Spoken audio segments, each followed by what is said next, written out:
Hello बच्चों, ये question जे 2019 पूछा हुआ है।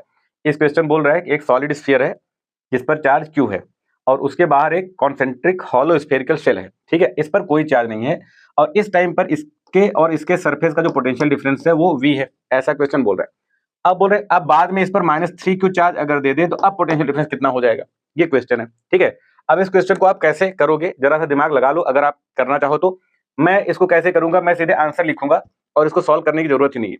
ठीक है, जबकि इस पे इसका जो सोल्यूशन है नेट पे देखो, चाहे टीचर्स का देख लो, सारे लोग क्या करते हैं, इसको सॉल्व कराते हैं। ठीक है, एक लंबा चौड़ा प्रोसीजर इस पे यूज करते हैं। अब कैसे करेंगे वो मैं बता रहा हूँ। टीचर कैसे करते हैं, यहाँ का पोटेंशियल और यहाँ का पोटेंशियल पहले अनचार्ज वाले केस में यहाँ का और यहाँ का निकाल के उसका डिफरेंस निकालेंगे और उसको V के इक्वल करेंगे, जैसा कि क्वेश्चन में बोला हुआ है।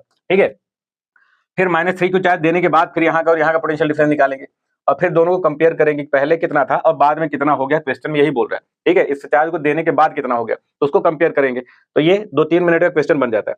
जबकि मैं देखो इसको सीधे आंसर कर सकता हूँ, क्योंकि फिजिक्स जो होती है ना कॉन्सेप्ट की होती है। ठीक, इसमें कॉन्सेप्ट लग रहा है तो कॉन्सेप्ट बेस्ड क्वेश्चन है, इसको सॉल्व करने की जरूरत ही नहीं है। अब कॉन्सेप्ट क्या है वो मैं समझा देता हूँ। तो इसके कॉन्सेप्ट के लिए, इसमें कॉन्सेप्ट ये होता है, अगर किसी भी स्फेरिकल चार्ज स्फीयर है, मान लो है ना चार्ज स्फीयर, इस पर कोई चार्ज है, अब चार्ज दोगे तो इसका कुछ ना कुछ पोटेंशियल ये जनरेट करेगा। तो जितना स्फीयर की प्रॉपर्टी ये होती है कि जितना सरफेस पर पोटेंशियल बनाता है उतना ही अंदर भी बनाता है। मान लो सरफेस पर 10 बनाया तो अंदर भी 10 ही आएगा। ठीक है ना, अगर पोटेंशियल डिफरेंस निकालोगे, डिफरेंस का मतलब क्या होगा, सब्ट्रैक्ट कर दो तो 0 आ जाएगा। अगर मान लो चार्ज में बढ़ा दूं और पोटेंशियल बढ़ के 20 हो गया तो अंदर भी 20 बढ़ जाएगा, तो पोटेंशियल डिफरेंस अभी भी 0 आ रहा है। यानी कि कभी भी अगर स्फीयर के सरफेस पर चार्ज दोगे तो उसकी वजह से अंदर पोटेंशियल डिफरेंस 0 आता है।